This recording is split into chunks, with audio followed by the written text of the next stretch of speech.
welcome back, and today we're doing our last chapter of Temujin, episode 6, and we are going to tell it right now, and I will be narrating it first.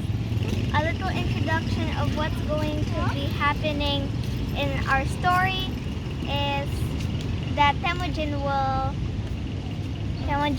finally attack the Sultan and other things, but yes, let's get started. So Temujin stormed the Khwarezm cities one by one, and he and he attacked them all, and his soldiers promised to keep them safe as much as they kept their promise of attacking everyone. And so many people have surrendered to Temujin, and some held out for a few days and finally fell. And so Temujin was finally very strong. He gathered them up, and he grouped them by profession, which was nice. And so he really needed teachers as much as he needed riches. So he appointed doctors and many teachers and many more professions, some engineers, and yes. And also Temujin was also attacked all the aristocrats. Aristocrats had nothing good to offer to Temujin, so he attacked them all since they were no use. Next was the Sultan.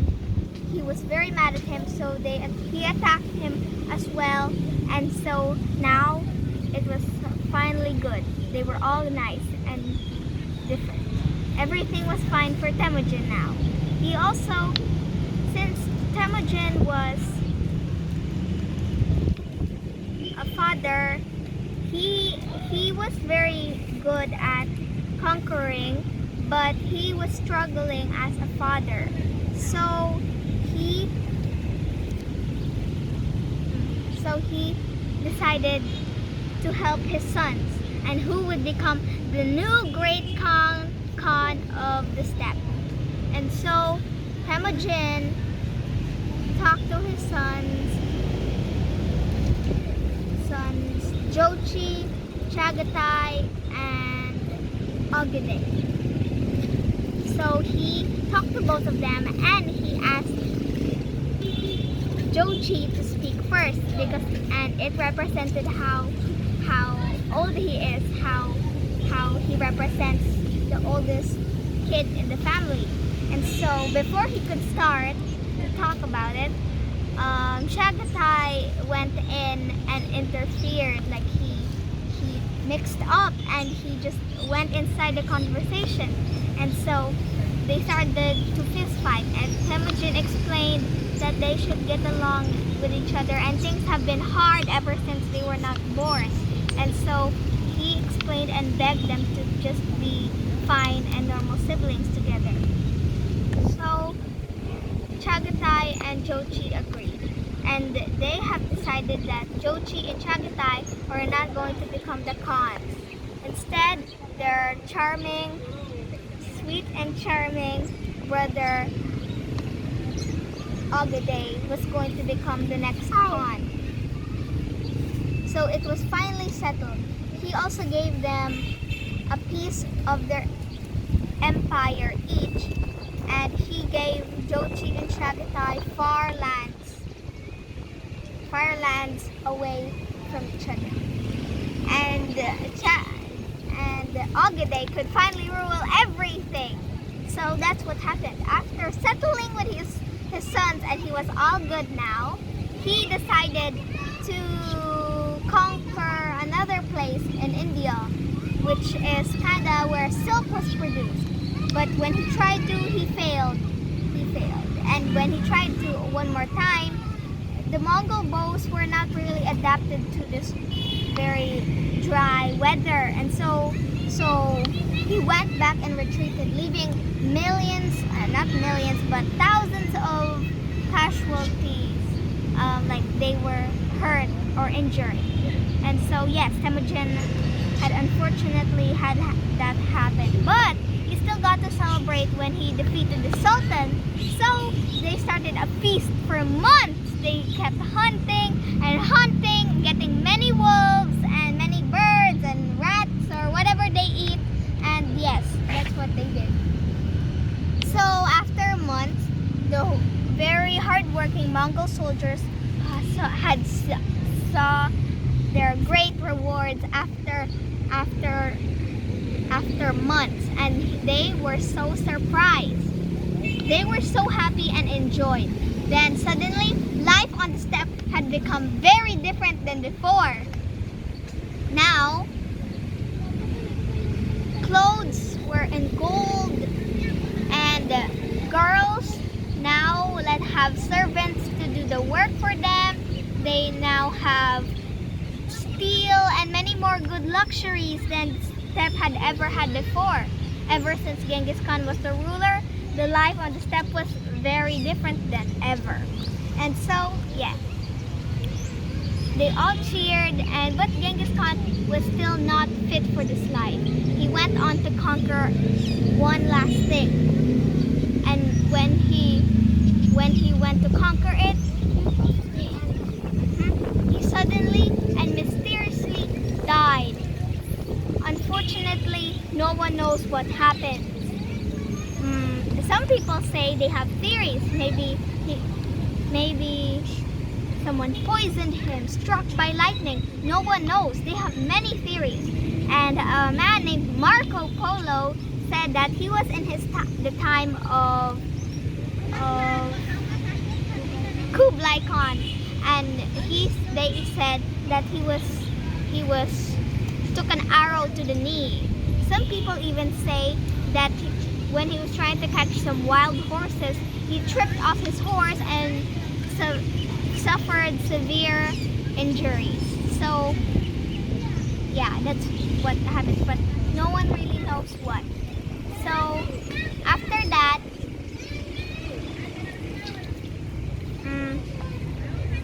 he was all done, and then he started his funeral, and his horse was following him at the back of his funeral with an empty saddle. And so Genghis Khan mysteriously disappeared out of his life. So yes, if you're trying to narrate the story,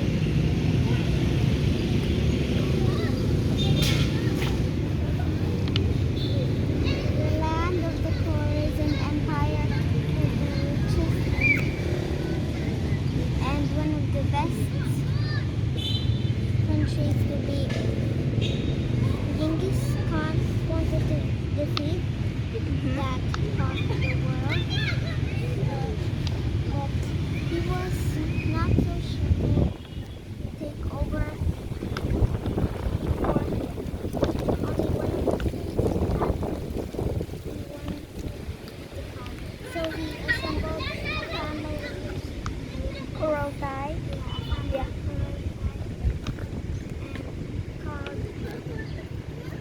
members of his family.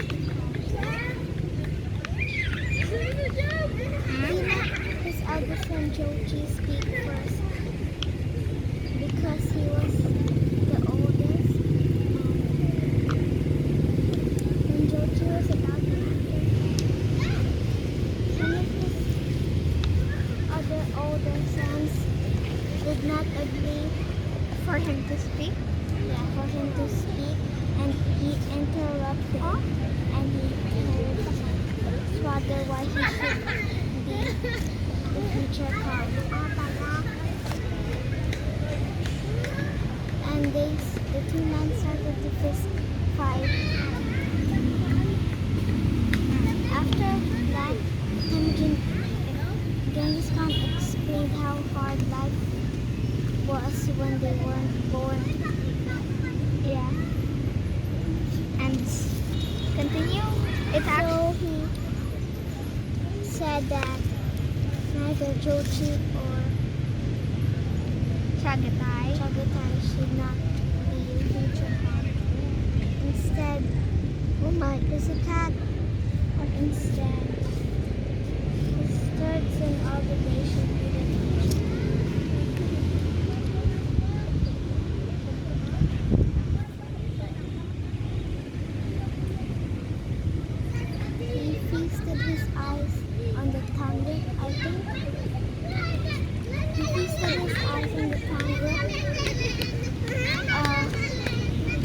The very first enemy he wanted to get when he was just wait, not the Tangut, the place where silk was produced. Yeah, there. The place where silk was produced, the first enemy he found when he was just minor India.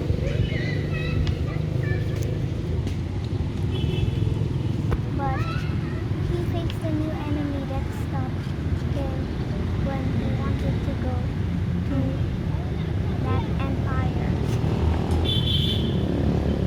He called his army to join him to a fight with them, but it was very hot. Oh, it was too dry, and the Mongol bows were too well adapted in some other places that they were not so sure how they could make a technique to work with a dry land. So that's why. Go ahead. Yeah. It was a dry land, so the Mongols' bows did not work well.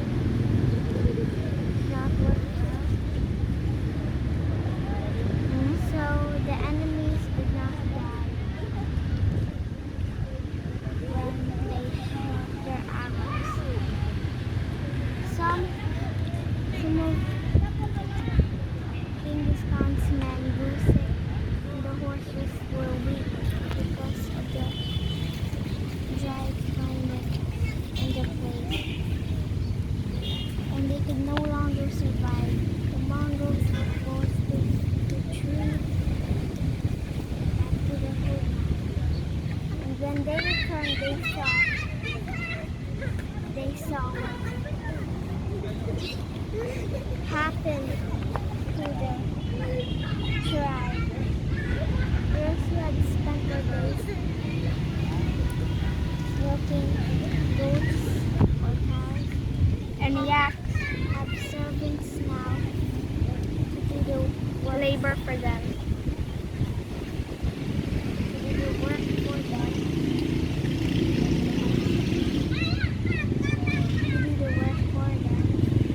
And now they were wearing silk. But there was one empire that Genghis Khan was interested in.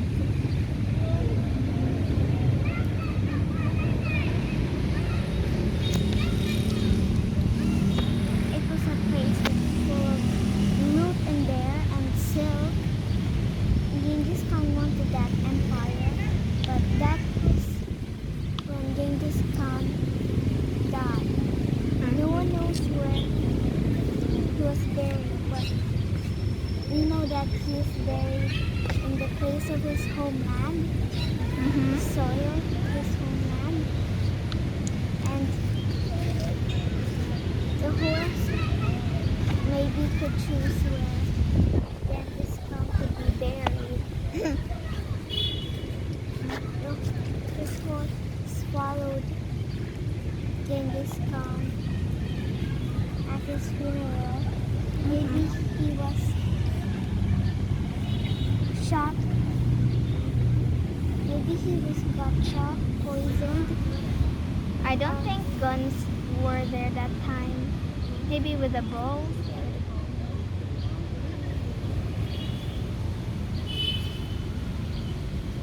But Marco Polo added in his book that he was in the time of Kublai Khan and visited his court, and the great Khan, the Mongol, died by taking an arrow. Maybe it's not the real truth. Probably not. Marco Polo added in his book. His book is kind of beautiful, and that's where Genghis Khan's story ends.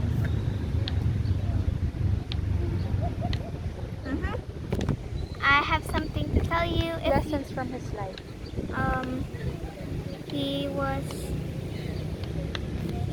He taught us never to give up and to always try and be a leader sometimes, and how anything can be possible because he went from a child hunting in the woods to a great military leader, which anyone could do.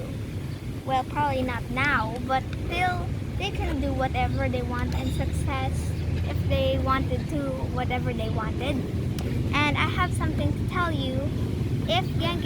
If you're researching about Genghis Khan a little bit, then I have to advise you that most of the articles, just most, not all, have fake proof, and most of them are wrong. Some articles even claim that Genghis Khan had red hair and green eyes, but they said it could be likely, but mostly unlikely.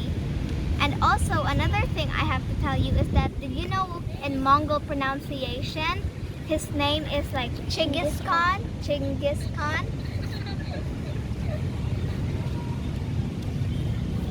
So yes, that's what I have to tell you. And also, I have another thing to tell you is that Genghis Khan was one of the greatest military leaders, and his empires were one of the longest lasting in the world. And did you know his last descendant was only from 1920? That's not so long ago. I'm sure. Wow, that's very weird. And also another thing I have to tell you is that his name was Muhammad Alim Khan. I think this was his name, and that was his last ruling descendant, from what I know. And also, he also had a very loyal second in command because he even drank Temujin's blood for it to not spill on the ground. And in Mongols' way, that is kind of a good thing because blood was very precious that time for the Mongols. And that was such a good honor for Temujin because of course, he'd like to have a loyal second in command. And I have a little fact to tell you, which you'd probably know, but for people who don't know, is that, did you know that Jamaka had a higher chance to get betrayed than Temujin? Well, it didn't seem as for Jamaka because his followers seemed nice and rich and all good. But oh, no. It's okay.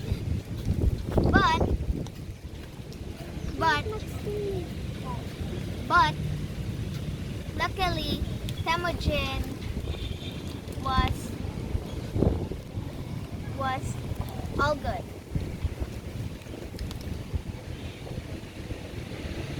So Temujin Khan was a very good ruler. Do you have anything to say about him as well? Go on. Say something. To someone's camp to get their food. Oh yeah, his second in command did that so that Temujin would have something to eat even though he wanted a drink, but his commander really wanted to give him something way better than water, which is kind of weird. I also have to say that he was a very nice person and a very nice one. He was good and all. Yeah.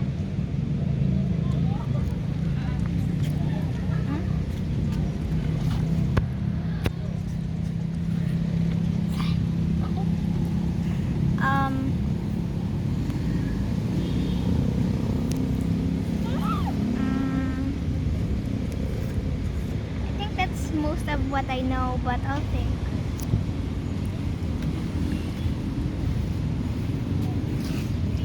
His last ruling descendant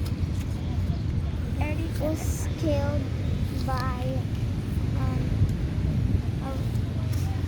killed by the Soviet Revolution, I think. Not revolution, but yeah, the Soviet Union maybe. Somewhere from Russia, I guess. Yeah, he was killed by them. And still, don't worry, people might think that That was his last ancestor, and no one can ever be related to him ever again. Well, no, don't worry. There are still a lot of people who are related to Genghis Khan out there, and that is going to be pretty cool and exciting, and it's still nice. And then it will keep going on for generations and generations. It started from long, long ago, so that should be very cool if you ask me. And yeah. Anything for you to say? I ran out.